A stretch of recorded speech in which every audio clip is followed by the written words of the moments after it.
В таком случае у обращающейся стороны есть вопросы к ответчикам? Вопросов нету. Нет, вопросов нет. Нет. Уважаемые судьи, есть вопросы? Да, пожалуйста. Скажите, пожалуйста, вот по вашему мнению, принятие судом первой инстанции по этой категории дел, да, постановление об аресте, значит ли, то есть и приведение его постановления, значит, в исполнение немедленно, означает ли, что первая инстанция исключает судебную ошибку? То есть, возможно ли в таком случае судебная ошибка, по вашему мнению?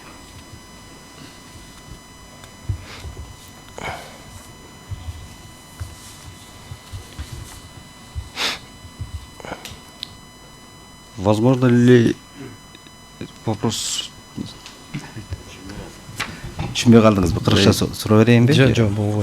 Вообще не поняли, да? Я говорю, значит, суд выносит постановление об аресте, и, значит, закон предполагает немедленное исполнение. В таких случаях на практике могут быть случаи, в смысле, иметь место судебная ошибка, то есть судебная ошибка как таковая может быть, или это норма исключает эту ошибку, как бы, да, предполагает исключение этой ошибки?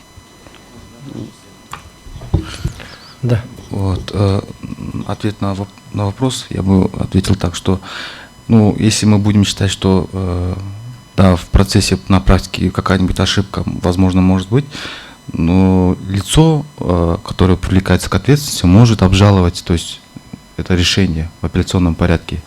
То есть исключить, опять же, скажем, те же ошибки путем рассмотрения вышестоящим судом.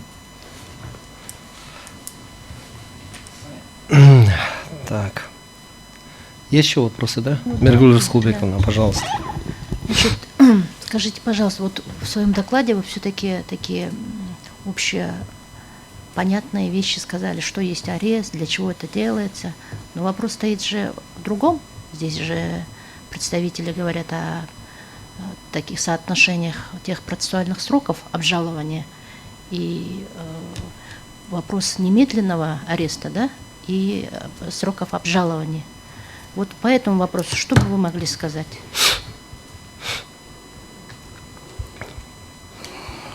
Вопрос, я как выше отметил, вопрос немедленного исполнения судебного акта. Это направлено для защиты прав других граждан вот, от этих посягательств. Как я отметил выше, то есть я хотел бы добавить тут норму Конституции, 23 статье Конституции. Там устанавливается, что права и свободы человека и гражданина могут быть ограничены Конституцией и законами в целях защиты национальной безопасности, общественного порядка, охраны здоровья и нравственности населения и защиты прав и свобод других лиц.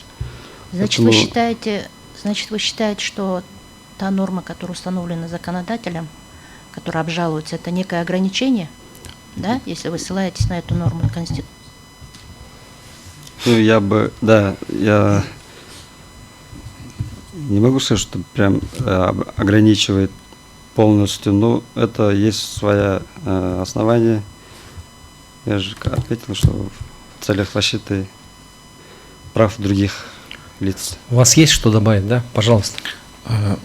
Уважаемые судьи, ну, я думаю, именно вот эти сроки, 10 дней, может надо будет пересмотреть, чтобы был какой-то особый порядок рассмотрения жалоб, как, скажем, в Российской Федерации или в Казахстане на практике, да, у них вот применение, у них жалоба рассматривается в день поступления, то есть в особом порядке рассматривается, чтобы как бы не нарушать права того лица, который привлекается к ответственности. То вы сейчас со своей позиции как бы отказываетесь и говорите, что есть определенная неопределенность, да, в в этой норме? Нет, мы как бы у него права у этого привлекаемого к ответственности не ограничиваются, то есть он может оспорить решение, Да. то есть подать жалобу в вышестоящий суд, и судебная защита ему гарантируется. То есть, Ну вот вы Но- ваша реплика, вы как бы говорите о том, что у вас есть сомнения, да, то, что есть определенная, как бы не определенная, а неопределенность есть, правильно? Я так понимаю. нет, То есть есть законодатель, необходимо какие-то внести изменения или дополнения, чтобы скорректировать поведение, как и судей в процессе, да, Вернемся. рассмотрения дела. Или что вы думаете? Я просто вот Нет, хочу у нас сейчас позиция у него меняется. Нет, именно конкретно я вот насчет сроков я сказал, это сроки, может быть, 10 дней, это может быть большой срок, да, чтобы суды рассматривали. Но я как говорю, то есть право, фактически право самого гражданина не ограничивается, то есть он может оспорить, и Конституция она не противоречит. Так, все у вас, да? Да. Вот вы сказали, необходимо пересмотреть в особом порядке. Именно в особом, да, вы отметили. Что вы имеете в виду, когда говорите, может быть, в особом порядке? Ну, то есть, чтобы суд второй инстанции, да, он мог бы рассматривать такие жалобы в день, как бы сказать, подачи, день поступления жалобы. Вот, может быть, такие сроки. Понятно. Так, мне все, да, уважаемый судья? У меня тогда вопрос к представителям Джохор Кенеша. Вот, исходя из общепринятых правил законодательной техники, да, формирования норм права, существует в данном случае общая норма права вступления в законную силу постановления суда по результатам рассмотрения дел о правонарушениях, да, который гласит, что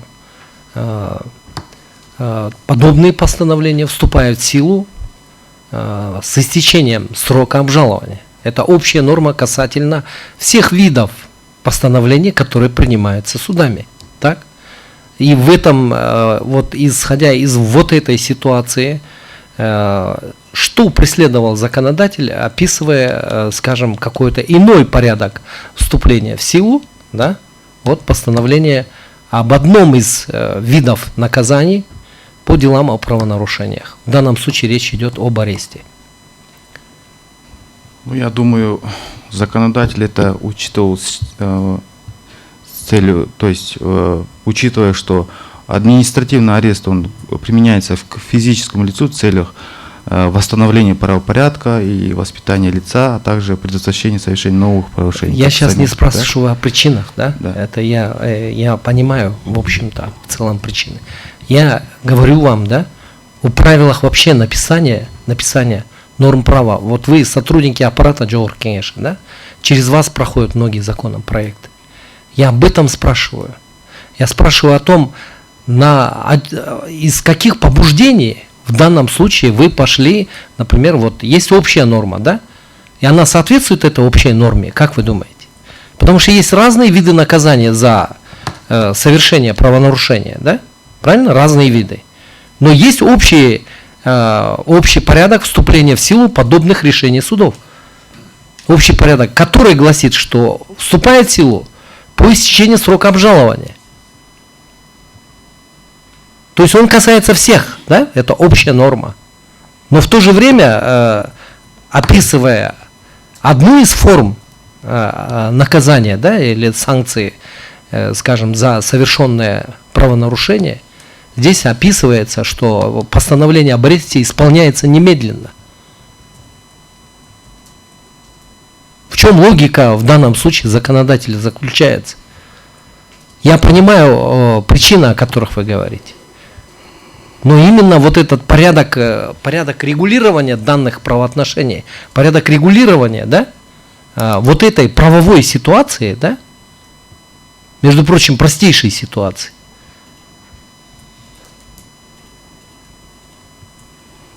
и вообще я вам скажу, да, лучше надо готовиться к процессам. Я вам уже об этом неоднократно говорил.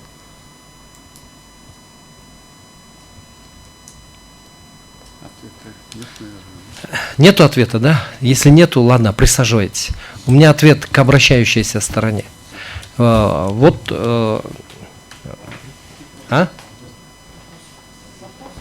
Вопрос я хочу задать обращающей стороне. Я сказал вопрос, а что, ответ?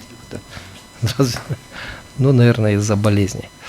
Вопрос хотел задать обращающейся стороне.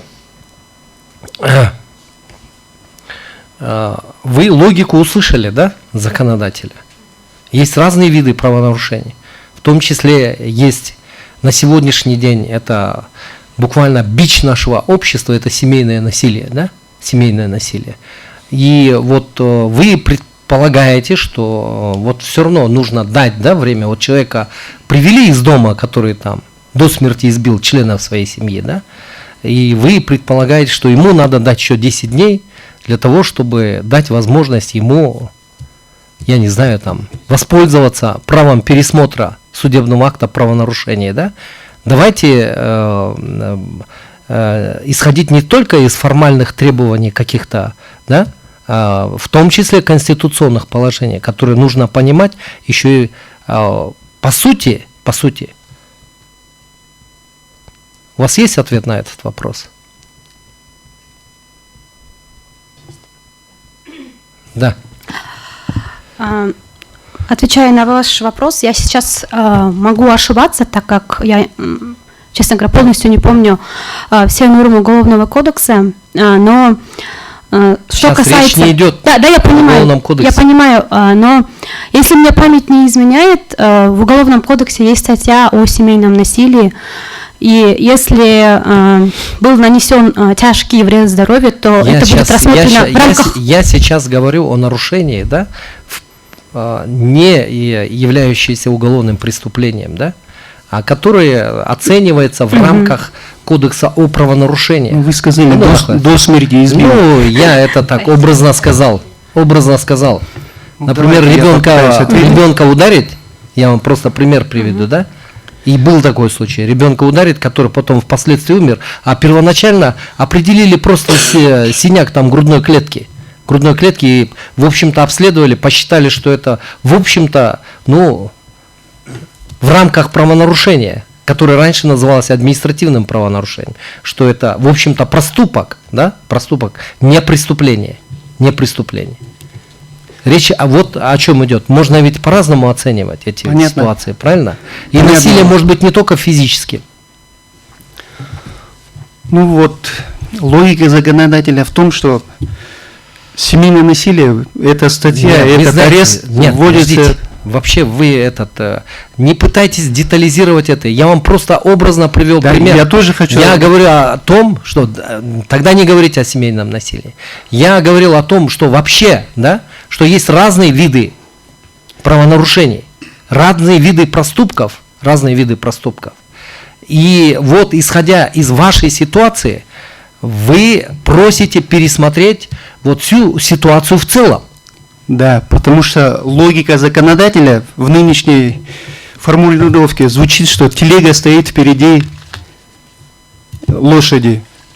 То есть исполняется судебный акт, который еще не вступил в законную силу. Ясно. Все, это понятно. Ваша позиция понятна, да?